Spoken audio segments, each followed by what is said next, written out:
Hey, it says we're live, so hopefully we are. Are you feeling live? I'm feeling live. I'm feeling live. Hi, everyone. I'm Laura Chandler, the Executive Director of the Foundation of the Sacred Stream, host of the Sacred Stream radio podcast, and this is Isa Gucciardi, the founding director of the Foundation of the Sacred Stream, and we are back doing a YouTube live. We want to do more of these. They're fun. Yes. We just have to get them scheduled and do them. And it's been a very busy start to the year. Yes. And it's way past the start of the year. So no, it just happened yesterday. Yes, it's very fast. It's been very fast. So thanks everyone for joining us here. And I want to thank Cody for being our technical support, even though he's about 1,500 miles away. And we are talking about the intersection of shamanism and Buddhism. And before we get started, I thought I would there are a couple of comments in the chat. So I want to invite everyone to let us know that you're here. Let us know where you're watching us from and joining us from. And please feel free to engage in the chat. If you have any questions or comments, I'd love to hear from you. So Jen Maitreya is here. Hi, Jen. And she says, thank you, Isa and Laura, for this conversation tonight. I'm really looking forward to it. And Sebastian's here. Hello, Sebastian. He says, hey there, Isa and Laura. Greetings from Colombia. Exciting. So good to see Sebastian. You. Angela is here. Spanaway from Spanaway, Washington. Welcome. Hi. And Michelle Mybell. Good evening, watching from Pikeville, Tennessee. Hello. Beautiful. And Brian Eli's here from Costa Rica. Hey, Brian. Hi, Brian. It's been a while. Good to see you. Lisa Krebs from Zebulon, North Carolina. I was born in North Carolina. Hi. Welcome. Hannah's here from Utah. Barry's here. I know you're from San Francisco. Hi. Sarah. And we have Blessed by the Best from Oklahoma. Wow, this is great. We have a lot of folks from all around the country and South America, and probably we'll have some more Central America, mm-hmm. And from around the world. So welcome. So wonderful to have all of you here. Yeah. So you had some things you wanted to talk about before we get started. No, right? no, we'll talk about things throughout. But okay. I wanted to talk. Let's jump in to shamanism and Buddhism. Okay. So where do you want to start? Well, I thought it might be interesting to talk about the common history that we're not always aware of, mm-hmm. of shamanism and Buddhism. Yeah. And, we're really interested in taking your questions. So I'm just going to begin talking about the two generally, but really interested in taking your questions and seeing where you're focused and how you're trying to understand the intersection between shamanism and Buddhism. And if I could just jump in and say that Isa's been a longtime student of shamanism, many different indigenous cultures, and has studied with many different indigenous teachers and healers from the time you were very, very young. And also practicing Buddhist and Buddhist teacher, but a student of and practitioner of Buddhism for over 40 years, maybe even actually longer. We're kind of like downplaying how long. No, you lose track, don't you? Yeah. So thank you for that. Well, since we're talking about me, maybe I'll talk about a little bit about how I got focused on shamanism and Buddhism. Is that a good idea? Or do you think it's better to go with the history of the two? Which is, I think, is more interesting. Well, let's start with the history and then get into your history if you like. Okay. So, of course, both of these wisdom traditions are very ancient. Shamanism being much more ancient than Buddhism. If we go by the timekeeping of Australian shamanic practitioners, we're looking at 150,000 years of practice of understanding the wisdom and the power of the earth as a spiritual practice, as an educational practice, as a healing practice. And this is what shamans do in the cultures where they are offering their services, which is 95% of the cultures that have ever been on the planet. So the way that they work with the wisdom of the earth varies from culture to culture, and the culture is informed by the nature of the earth where the culture is. So for instance, Siberian shamanism is a little bit different than Amazonian shamanism, because the earth has something different to offer in each place where you might listen. But the interesting thing is that there are many commonalities between shamanic practice among cultures that have never had any contact with each other and have been on the planet and thriving at different times and places. And so times and spaces. So this is a really interesting aspect of shamanic practice. So when we're looking at, and so we have shamanism that is very much around the world, arising around the world. Buddhism, on the other hand, really was established around 500 BC, although there are the roots of Buddhist practice that are much older than that. And, in my studies, I have really decided, or have found, I mean, it's not like I'm deciding, the evidence is there, but I'm looking at this and thinking, Buddhism, of course, was established by a Nepali prince who was very much in conversation with the spiritual practices that were happening in northern India and Nepal and beyond when he was born. And it was a time of great ferment. There was Zoroastrianism was very much present. The Silk Road was going just north of where he was and bringing a lot of information about all the different practices that cultures to the West were practicing in terms of religions, and of course there was Hinduism, there was Brahmanism, there was a lot of different esoteric and aesthetic practices that were thriving in that area as he was born. But interestingly enough, Brahmanism, Hinduism, Vedic practices all have their roots in the Vedas. The Vedas is probably the first and oldest, first to be written down set of religious practices and the oldest extant series of texts. And the truth is, the Vedas were really spells and chants and ceremonial incantations that were codified and written down, but had been used in ceremonies, in healing, and in education for many, probably thousands of years before they were written down. And when you look at the Vedas and you think, okay, well, these are ceremonies, these are chants, these are spells, these are different ways of understanding the world around us. That's looking pretty shamanic right there, right?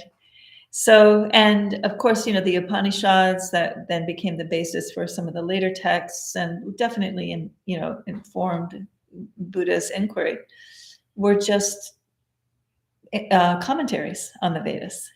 So you have this root of Buddhist practice that I think really does arise in shamanic practice. So, and you hear when Buddha is talking about his insights and his understandings, and the first set of teachings that he gives as he comes out of his sort of enlightenment experience, the first thing he says when he is confronted by, he tells the story of being in the meditation where he has parked himself under the Bodhi tree, this huge strangler fig that is still apparently, or its babies are still there in Bodh Gaya. And as he emerged out of his meditation, he talked about his experience with Mara, this sort of the god of illusion and death, who was trying to distract him and trying to keep him from understanding the mystery of life and death. And so in the way that he did that, he sent luscious women to make him feel lustful, or angry hordes to arouse his anger, anything to try to throw him off of stability and equanimity. And he said, there was really no probability that Mara was ever going to be able to use any of these powers to distract me, because my power is the power of the earth. That's a very shamanic statement. And that's one of the first statements that he made as a Buddhist teacher. So I think this is a very interesting history with the common roots. And of course, Buddhism has become worldwide, but it really developed in India and in China and in Southeast Asia and in the Himalayas and Japan and Korea for thousands of years before it came truly to the West. So and beyond, And one of the places where we see a very shamanic aspect of shamanism really intersecting Buddhism, early Buddhism, is the Bön tradition of Tibetan Buddhism. That was a circling back around, actually. So Bön is a very old tradition of shamanic practice that has been in the Himalaya region for many thousands of years. And it was there when Buddhism arrived in that area, probably around between the 9th and 11th century AD. And, they were, the Bön were still practicing the way that they had been practicing all this time, but they very much embraced Buddhist practice. And Buddhist practice very much embraced Bön. And so there was this rekindling of the shamanic roots through the encounter with the Bön tradition. And this is where you find, within Himalayan Buddhism, with Mahayana and Vajrayana Buddhism, you see the Mahayana is in other places as well, but in the Tibetan Buddhist lineage, you see so many different deities, many more deities than you see in other schools. And one of the reasons for this, I think, is because of that encounter with Bön, where there was this working with the spirits of nature that took different forms that is typical of shamanic practice. And so you have the icons of Buddhist thought, the deities that are embodying different aspects of the Buddha's wisdom. You have, Manjushri embodying compassionate wisdom. You have Green Tara embodying compassion in action. You have the Medicine Buddha embodying healing practices. And these are these different practices, these different ways of being, these different forms of knowledge are all the types of knowledge that helping, what in shamanic practice is called helping spirits, might offer the shamanic practitioner. So then you just have the practice of working with helping spirits that normally take the forms of nature being melded with the philosophy and the practice of Buddhism, where you have these different emanations and these different embodiments of wisdom and compassion. And so then you have the different deities that then become part of Buddhist practice and are then worked with in a very similar way that shamanic practitioners work with helping spirits, right? Including the whole process of empowerment and being power filled. That's very similar. In shamanic practice, you have a process of power filling with the power of a helping spirit. And Buddhist practice, you have the practice of merging with the deity field in order to experience the power of the deity. identical arrival points, different paths to them, but not that different, you know. Mhm. So there you go. Yeah, interesting. Interesting. Yeah. There's someone asking about the shamanism and Buddhism being intertwined in Siberia and Mongolia. Do you want to speak? It's to very that? similar. That's that very similar process that Mhm. happened with Bon. Yeah. As Buddhism spread toward China Mhm. along the Silk Road, it moved through Siberia and Mongolia. It was that similar practice of that encounter with the shamanic practices that had been there. And you know, there are many important Mongolian teachers that are widely respected within the different Tibetan Buddhist schools. There was a strong interchange between Mongolia and Tibet, and you know, even not exactly similar culture, but similar culture, not exactly the same kind of culture, but you know, you have nomads, you have nomadic practices, you have, you know, very few farming, very little farming, because very little arable land. You have, you know, a lot of animal husbandry. The cultures are quite similar, right? Mm. In that way, because and the way that the earth is speaking to people is quite similar as well, because you again, you have these high steps, high mountains, you know, not a lot of flowers, you know, not a lot of you know, trees, and you know, you have a lot of emphasis on open space and rock. Right?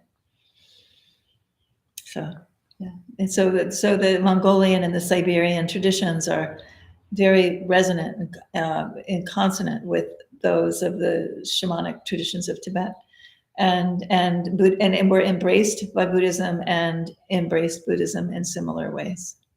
Mm-hmm. So, Well, we both studied with a Bon teacher who taught soul retrieval, which is a practice found in many different shamanic cultures. right. And one of the things that I found fascinating about that was that in the Bon tradition, the stone turquoise is used quite prominently, and it's considered to be a protector of the soul. Mm-hmm. And I thought that was very interesting.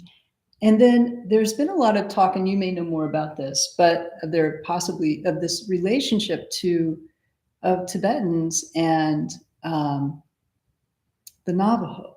Yes, right. And this potential land bridge, but some of the Hopi, is it the primarily the Hopi? Hopi. Yeah. Okay. Well, I think it's the Navajo that have the sand paintings. The Hopi have the sand paintings. Okay, thank you. And I defer. And I mean, maybe the Navajo have adopted it. I don't know, but it's primarily the Hopi. Yeah. Okay. So it's interesting that there's this land bridge and this potential land bridge from many thousands of years ago, and these similar. The practices are so similar. Yeah, they're so similar, and also and linguistically, it's really interesting too, because there's not a lot of subject object. It's like everything just is. It's like, I don't do this to you. This is just done, right? Mm-hmm. In both, in many of the Himalayan languages and in Hopi, you have that kind of sort of beyond subject object interaction or description or encounter with the world, where the things just are rather than things being done. Right? It's so interesting, right? And the way that experience is described. And so the key element of similarity here is this relationship to the earth. Exactly. Yeah. And this listening to the earth, and this engagement with the earth, which we so much have lost now and are trying to retrieve ourselves. But do you want to talk a little bit more about that connection, or between the Hopi connection and no? I'm just Himalayan thinking the connection between the Buddhism and shamanism as being related to the earth. Well, you see that relationship very Mhm. strongly in Tantric Buddhism and in Vajrayana Buddhism. You don't see it in all the schools because and within Buddhism you have many different schools, and the earlier schools that are now called Theravadan Buddhism um, don't really have a lot of continuing interaction with shamanic principles in the way that the Mahayana and primarily the Vajrayana schools do. And when you study Vajrayana Buddhism, you see many similarities with shamanic practice because Vajrayana Buddhism is about alchemy. It's about the movement of energy from one form to another. It's about the engagement with the different elements and understanding how things manifest from the most subtle expression of the elements to the grossest expression of the elements. And that's very shamanic in nature. So you have in shamanic practices the working with the elements of fire, water, earth, and air. And in some traditions, you work with other elements, void, metal, and wood. But in shamanic tradition, there's a tremendous amount of practice that is focused on understanding how elements are moving and working with elements to change the way things are manifesting, like in terms of illness and particularly in terms of illness, in terms of healing. And in Vajrayana Buddhism, you have a strong emphasis on understanding the transformational aspect, the transfigurations that occur as you move through the different elements and apply the different elements to states of mind and understand the states of mind that are characterized by or can be described as being predominantly influenced by one element over another. So that's a place where you find a lot of crossover and connection. And and especially because of the emphasis on transformation. Right. And I just want to thank everyone who's here and invite you to post your questions in the chat for Isa. And also, if you would like, hit the little thumbs up button. That helps us reach more people and it supports the channel, and subscribing supports the channel. And you will just find out when we have more things coming up, like our podcast episodes and talks and other things like that.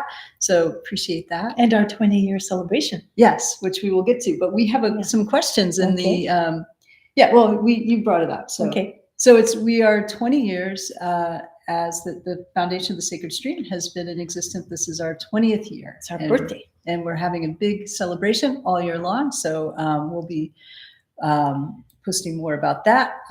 We have a big gala event that will happen. We think it's on June 17th. We should formalize that and have that up on the calendar soon. So keep your eyes open. It'll be in person and online. In person and online. Yeah. So more about that later. So Hannah asks, is it important as a society to be knowledgeable and accepting of different faiths? Why or why not? Absolutely. Important to really embrace all different ways of knowing, or not, you don't have to embrace them, but you have to open to them, I think, in order to understand different points of view. I think there's a lot of different ways of understanding the divine.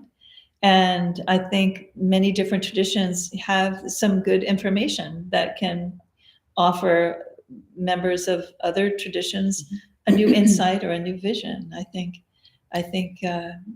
it's very helpful to be open to all different faiths and all different ways of working. And I'll add to that a couple of things. One is part of this conversation is really about, and we'll get more into that, what's important about shamanic practices and understanding, and Buddhist practice and understanding, and how is it relevant today, and how does it help us today? Not to replace something in your own, perhaps cultural, spiritual tradition, but to enhance it. And I know Isa and I both have spent a lot of time with people from, spiritual leaders and teachers from many different faiths. And we enjoy this kind of ecumenical conversation and sharing. And most importantly, we named the foundation the Sacred Stream because it reflects this idea that at the heart of all spiritual traditions, all cultural traditions, No, artistic. and all artistic traditions, there's something informing it beyond. It's something that's informing all of these things, and they grow like on the banks of a river. They'll take different shape and different form as we have cultural norms and traditional and spiritual practices.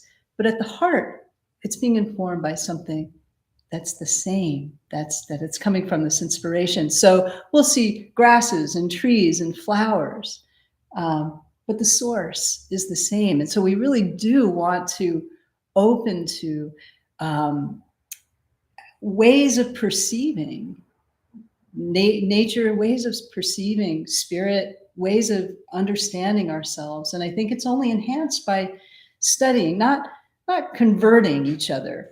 I think the Dalai Lama is really adamant about that. Stop converting each other. Stop having wars. Just learn from each other, right? So I just wanted to share that about the name of our organization, because it really is at the heart of that. Sebastian asks, do you think that modern Buddhism can integrate shamanic teachings in the same way that Bön embodied the highest Dzogchen teachings in the past? I think that is possible, but I think the culture, the needs of the culture and the ways in which the cultures, or the reasons why the cultures would combine now are very different. I think, when Buddhism and Bön were coming together, there was a real spiritual foment. There was a real interest in understanding the nature of reality within Buddhism, the nature of the self within Buddhism. And certainly that was true in the Bön tradition as well, very much engaged with the elements and, how the elements work to create manifestation. And so that's culturally, that's a very different encounter than what's happening now. What's happening now, from my point of view, and this is a big wide paintbrush. It's not, you can't say it's true for every aspect of experience today. But what's happening now with the encounter with Buddhism and shamanism is that encounter is happening, I think, more outside the mainstream. And, we don't know, we weren't in the Himalaya when that encounter happened, but I think there, Buddhism, is definitely part of the mainstream experience, especially as it went on. There was more and more members of the society that were Buddhist, and the whole society supported the monastery experience. And of course, within the Bön tradition, it's a shamanic tradition, and all the members of the society are engaged with the shamanic tradition, and that isn't really happening today. In the West, that encounter between shamanism and Buddhism is kind of happening. For me, it's happening at the heart of everything. But I think for most people in the West, it's kind of happening on the edges of experience. And so the way in which the possibility for the revolution or the transformation of the societal structures and focus on the mainstream level are different, right? You're not going, I wish that we could have this wholesale engagement with Buddhism and shamanism and totally transform the world, because I think it's very transformative, but it really is taking place on the edges of the cultural landscape. So the effect that it would have and the places where it would go, but that encounter between the two would have, is different. However, both of them, both shamanism and Buddhism, are looking at the world in a different way. And shamanism really is focused on the power of the earth, which the mainstream has lost all connection with, or most connection with. Buddhism is really focused on the nature of the self and the nature of reality, which most people are not thinking about. And so when you have the combination of the two meeting each other and forming each other, and then that combination has a lot to offer the mainstream consciousness and way of looking at things, where people are suffering from panic attacks and anxiety attacks and the effects of war, and really too many people are on some kind of substance trying to manage the chaos that is happening. And so it's so there is a real possibility for people to be able to come to these wisdom traditions to have a different point of view. But I don't think that I mean, people have to make that choice. It's because that the encounter is not happening at the center of everything. I don't know if that makes sense. That makes a lot of sense. I'm going to ask this question Alex is posing. You may or may not have some comment on it. Alex asks, ask about elemental work with metal and fire. I'm studying knife making and I'm seeking insight to any Buddhist or shamanic practices with practical alchemy. Well, I think that, what I would recommend for you is to learn, if you're interested in shamanic practices, I would recommend learning how to do the shamanic journey.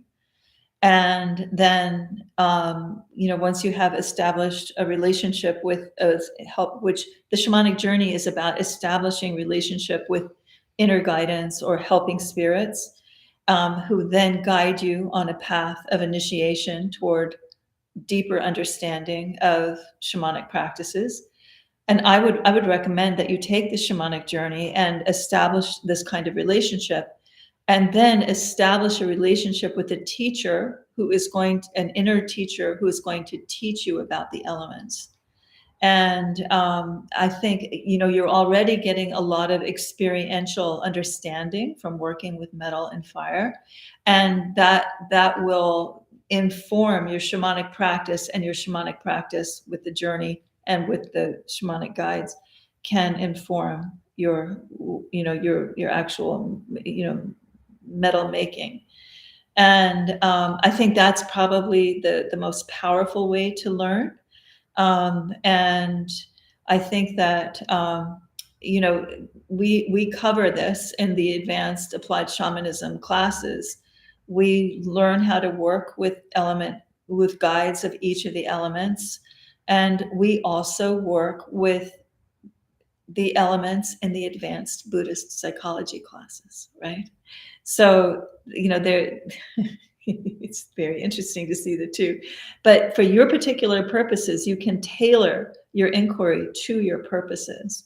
And, there's a lot of understanding about the nature of the elements and some of Tenzin Wangyal's work. He has a great book, Healing with Sound, Energy, and Light. I think that's the name of the book. It's something like that.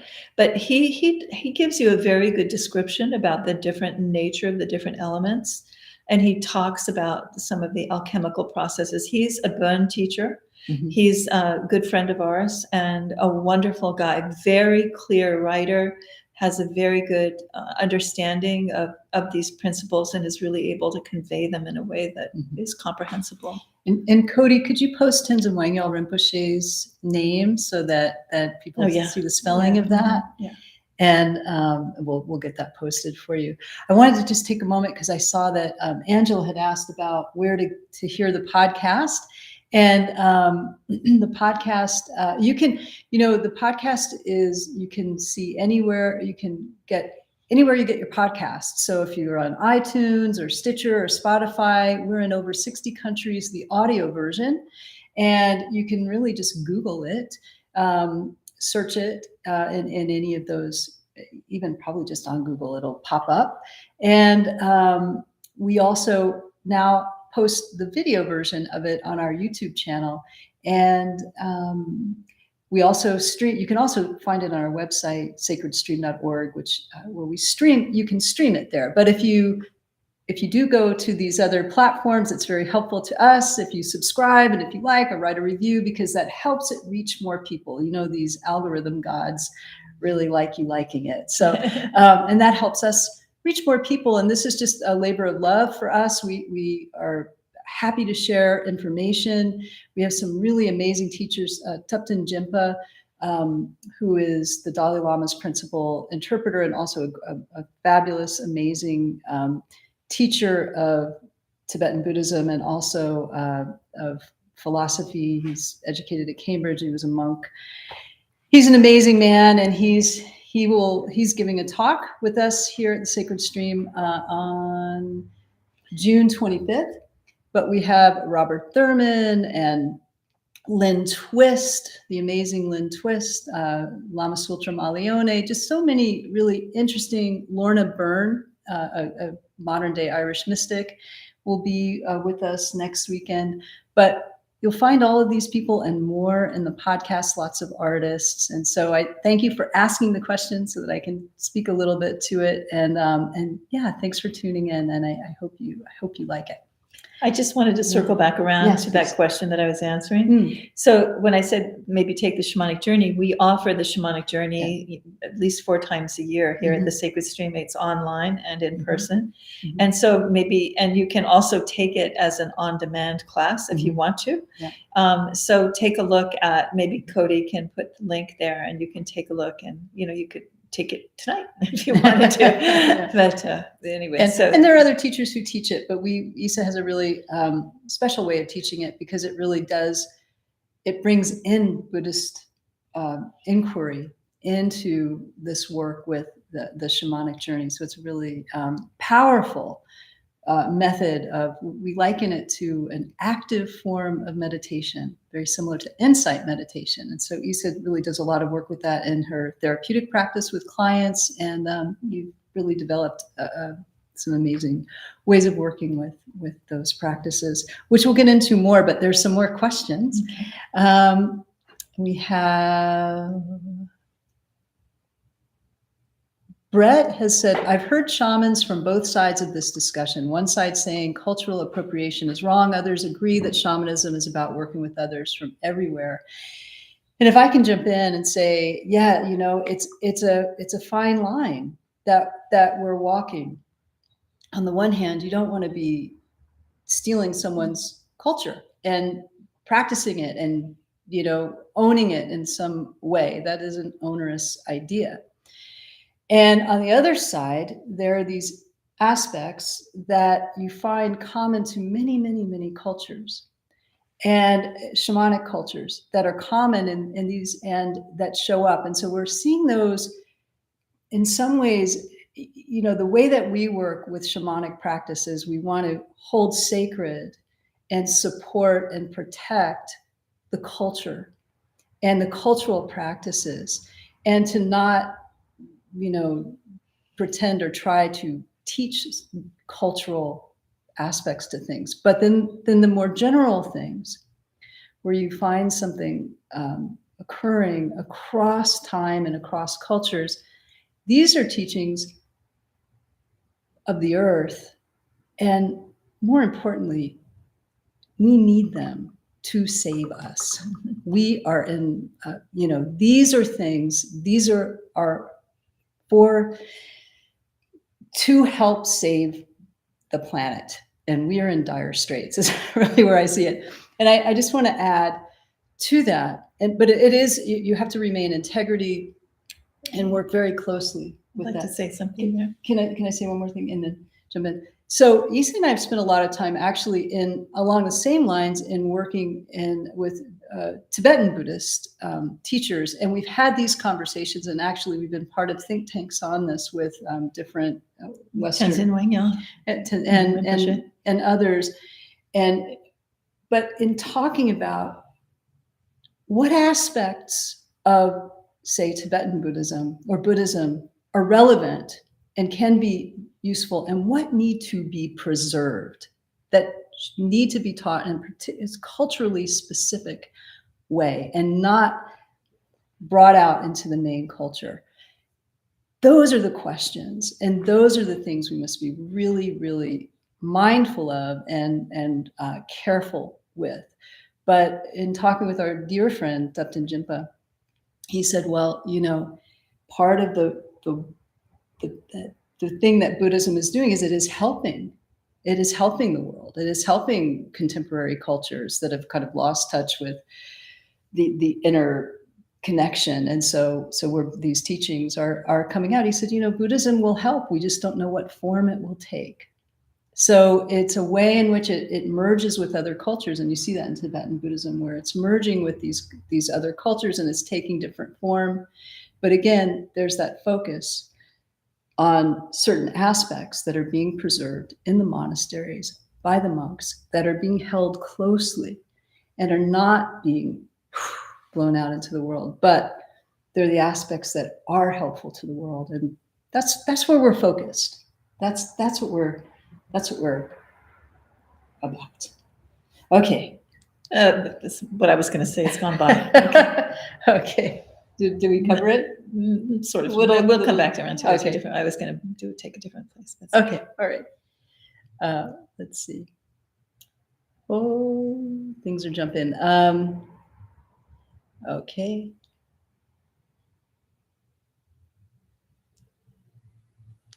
All right. Yes. Okay. Any other? Oh, Jen says the shamanic journey class is amazing and the entrance to an amazing opportunity of self-understanding and connection with the earth.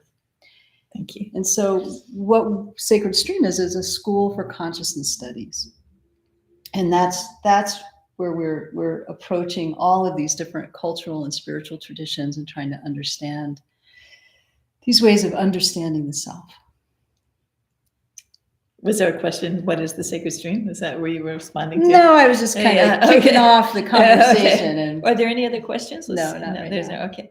So, in terms of, understanding consciousness, I think that, there are many, there was the question, should we be open to all forms of religion? I think there's a lot of different ways of understanding consciousness.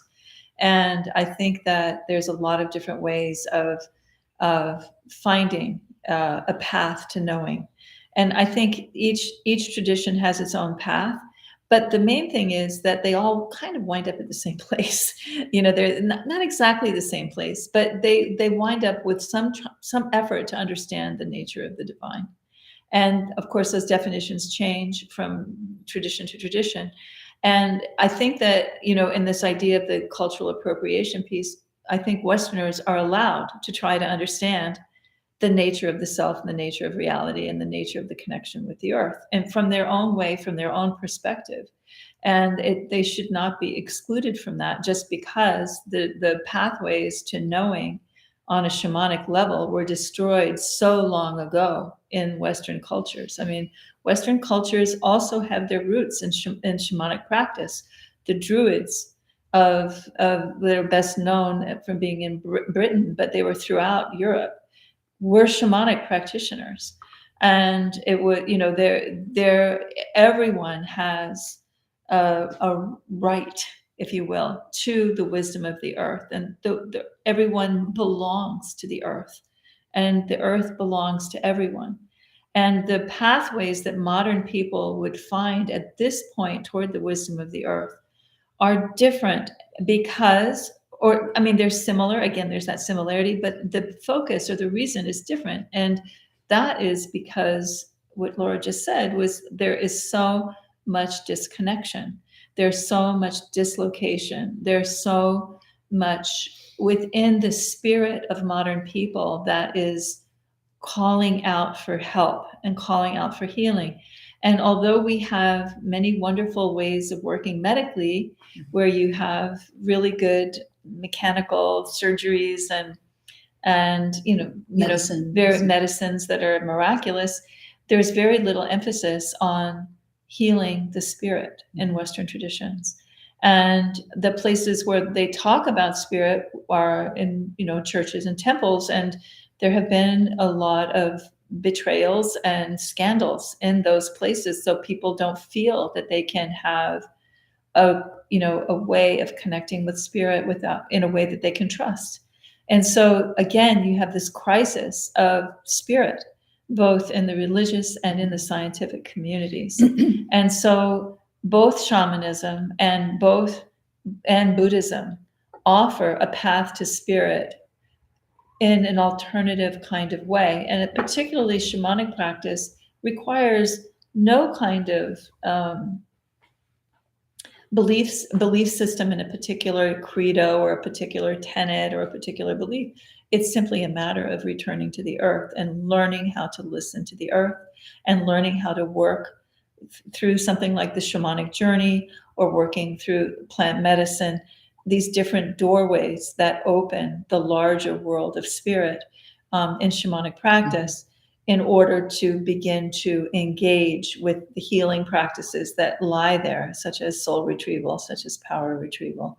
And then within Buddhism, of course, you have another doorway that opens, again, where you don't have to have any belief in anything except in your breath. And so you sit down and you begin to meditate and you see where your breath brings you internally.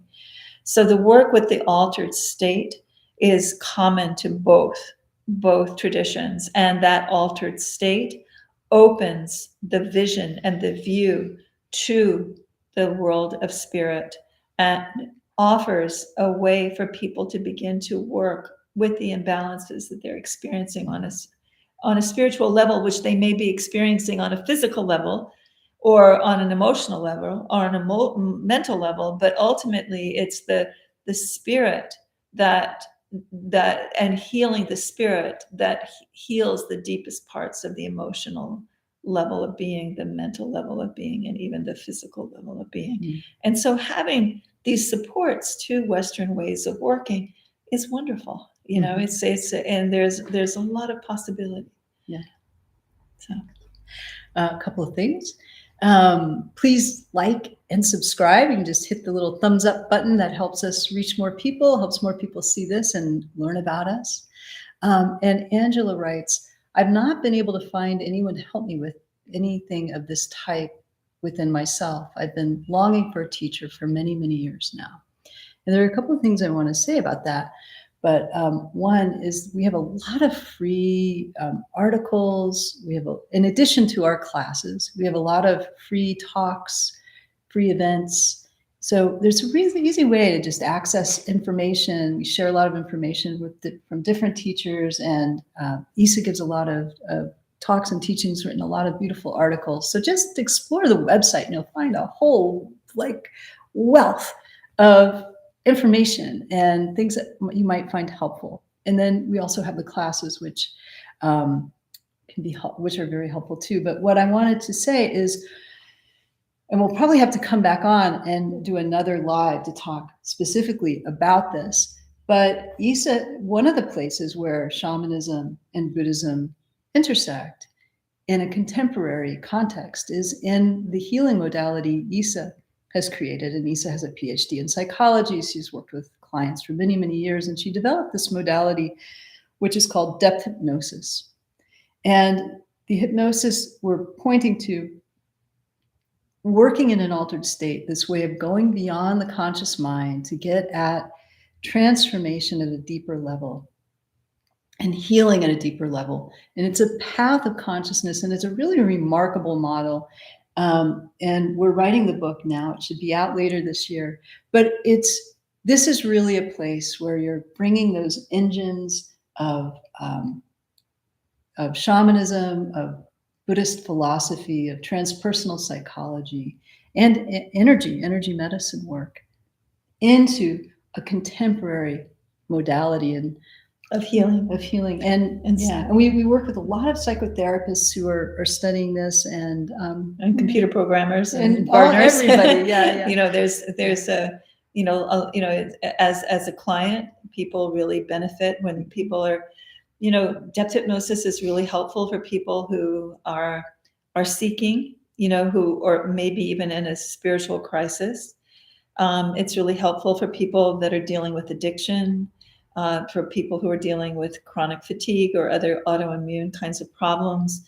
There's a lot of help that people can get with depression or post-traumatic stress kinds of issues. It is able to address a lot of different symptoms, and the way that it works is that it views the symptoms that a person is dealing with as a doorway into larger self-understanding, and the path opens from there. And people often find their symptoms are addressed very quickly within the clinical setting, and then they realize, oh, there's something more to learn about myself, and they keep going with the classes and going further within the self to understand the deeper motivations and the more subtle intentionality. It's very helpful. And I think one of the really important aspects of depth hypnosis is how it connects you to your own inner wisdom, your own inner guidance, and helps you develop trust in that, but also develops tools so that you're doing your own consciousness work, so that you're not dependent on the practitioner, and you really do progress and move beyond that. Well, there's a combination of getting the help that you need from someone else, but also to getting the help sustain internally, right? Yeah. So it's a nice combination. Exactly. Yeah. Exactly. Now I saw a question about plant medicine teachers, but it's disappeared. Which, again, I think we need to do another live on plant medicine work. But I will just say that that there is a